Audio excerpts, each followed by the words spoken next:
Today we are going to talk about Eternal equipment and how you can get them. Consider this a basic guide, and all the information I'm going to share is based on the official patch notes we received yesterday. First, let's address this question. What is Eternal equipment? You can think of these as a new type of legendary items, each with up to 4 affixes instead of the old limit of 3. Additionally, they will possess new affixes not previously available in the game. Eternal equipment can only be obtained from Terra Rifts, Oblivion Pillars, and Hellslayer Bounties. The highest odds of obtaining these will be in Oblivion Pillars. Here's where the subtle pay-to-win mechanic comes into play. You require a newly introduced item called Terror Essence to activate Oblivion Pillars and Hellslayer Bounties, which can be purchased from the market. This means that with enough platinum, you can engage in pillars continuously. While I don't know their market value yet, selling these could be a lucrative source of platinum for free-to-play and low-spending players. We'll delve more into Terror Essence shortly, but let's continue discussing the details of Eternal equipment.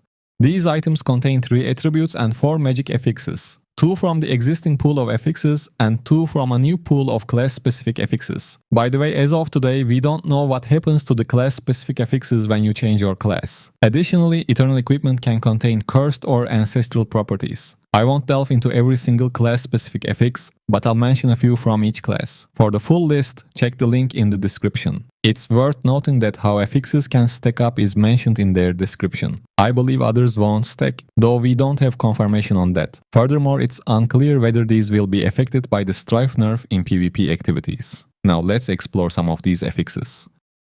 Barbarians have some impressive ones, like Undying Rage reduces negative effect duration by 20%.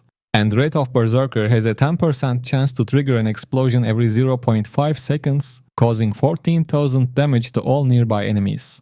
When you look at the Blood Knight, this one sounds particularly good. Skewer applies 8% armor penetration for 3 seconds. I think Crusaders have some strong options as well. During Conjuration of Light, your movement speed is increased by 8%. Draw and Quarter has a 10% chance of generating an explosion, dealing 16,000 damage for every 2 meters moved. Demon Hunters boast very potent options, like Knockback Shot deals an additional 3% damage for each meter of distance from the enemy, up to a maximum of 6 meters. Sentry has a 10% chance to fire an additional bolt, dealing 24,000 damage to struck enemies. And there are other commendable ones too. I'm uncertain about how useful monk affixes will be, as it's been a while since I played with a monk. Regarding necromancers, I was expecting something more exciting than what we got. Corpse Lance increases your movement speed by 10% for 3 seconds. Sounds great, and the summon affixes can be really beneficial for PvE and perhaps for PvP with certain builds. Wizards also possess some commendable ones, such as Lightning Nova increases attack speed by 8% for 3 seconds. Arcane Wind range increased by 8%.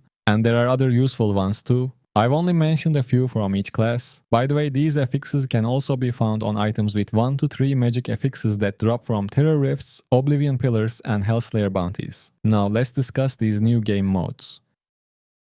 If you're not purchasing Terror Essences from the market, your grind for Eternal equipment will start from Terror Rifts. Terror Rifts will operate daily between 8 AM and 2 PM, as well as from 6 PM to 1 AM server time. Within each time frame, 3 zones will face invasion randomly, and every 30 minutes, a Terror Rift portal will emerge in one of these zones. You can locate active Terror Rift portals marked on the world map. Inside, we will kill monsters to collect glowing red orbs called Stygian Fragments. After gathering 200 of them, we will face a boss and receive a reward chest. You can complete this process as many times as you can in 13 minutes to obtain more rewards, but they have limited the rewards you can get from Terror Rifts to 10 times a week. However, once you acquire all weekly rewards, you can continue to farm rifts, but will only be able to earn drops from enemies. You can play this mode solo or with a group of up to 4, and you need to be at least on Inferno difficulty 1.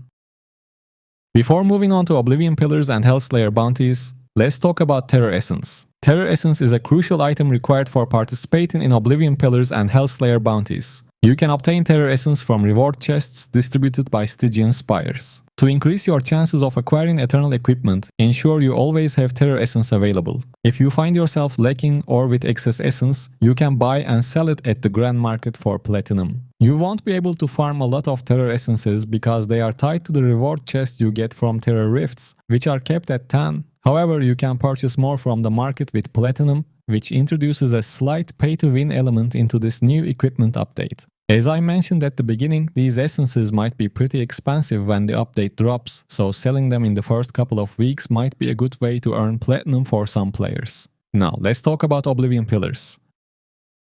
You can locate Oblivion Pillars near the spawning points of terror rifts within each zone, and they remain accessible at all times. Utilize a terror essence from your inventory to unveil the pillar's location. At the content creator meeting, developers mentioned that Oblivion Pillars will have the highest chance of dropping eternal equipment. Additionally, they stated that these will be harder to complete than the other two modes, but I believe most of the player base will find them manageable. Lastly, you can't engage in pillars with a group, you have to be solo. Now let's discuss Hellslayer Bounties. You can combine 4 normal active bounties into a Hellslayer bounty at the bounty board for the cost of 1 terror essence. Once you do that, you travel to the zone as usual, but the difference is that you need to go through a portal to start your Hellslayer bounty. Once you complete it, you will receive credit for 4 normal bounties in your codex and a reward chest with the potential to grant eternal equipment. Well, that's all the information we have for now. Don't forget to subscribe to the channel if you haven't already so you won't miss out on future content. Thanks for tuning in and take care.